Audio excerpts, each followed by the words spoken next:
കാണക്കാരിയിൽ Victor George അനുസ്മരണ സമ്മേളനം സംഘടിപ്പിച്ചു.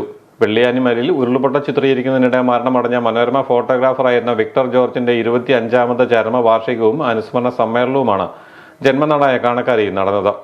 കാണക്കാരി പൗരാവലിയുടെ നേതൃത്വത്തിൽ കാണക്കാരി ക്ഷീര വ്യവസായ സഹകരണ സംഘം ഹാളിൽ നടന്ന അനുസ്മരണ സമ്മേളനം മന്ത്രി മോൻസ് ജോസഫ് ഉദ്ഘാടനം ചെയ്തു.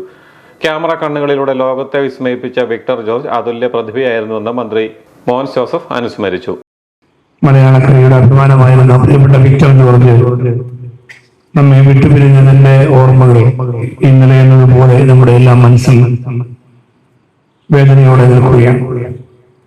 പ്രിയപ്പെട്ട വിക്ടറിന്റെ ഓർമ്മകൾക്ക് മുമ്പിൽ ഞാനും പ്രണാമം അർപ്പിക്കുന്നു. വിക്ടർ ജോർജ് തീർച്ചയായിട്ടും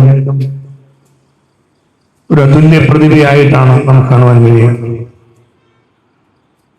എന്റെ അടുത്ത സുഹൃത്തായിരുന്നു.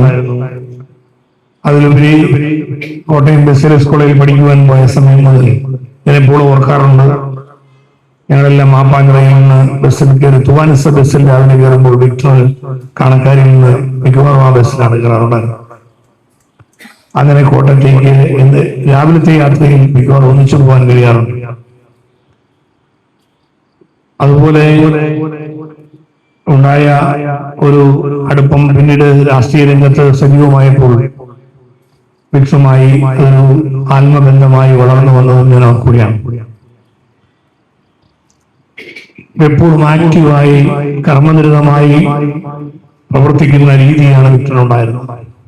കാണക്കാരി പഞ്ചായത്ത് അംഗം റോയി ജോസഫ് ചാണകപ്പാറ അധ്യക്ഷത വഹിച്ചു. മുൻ എംപിമാരായ സുരേഷ് കുറുപ്പ്, ജോയി എബ്രഹാം, കോട്ടയം ജില്ലാ പഞ്ചായത്ത് അംഗം Josman Mundakkal, Kochurani Sebastian, Erumanoor SP Pillai foundation president Jagadish Swami Asan എന്നിവരും വിക്ടർ ജോർജിന്റെ കുടുംബാംഗങ്ങളും നാട്ടുകാരും സമ്മേളനത്തിൽ പങ്കെടുത്ത് വിക്ടർ ജോർജിന്റെ ഓർമ്മകൾ പങ്കുവച്ചു.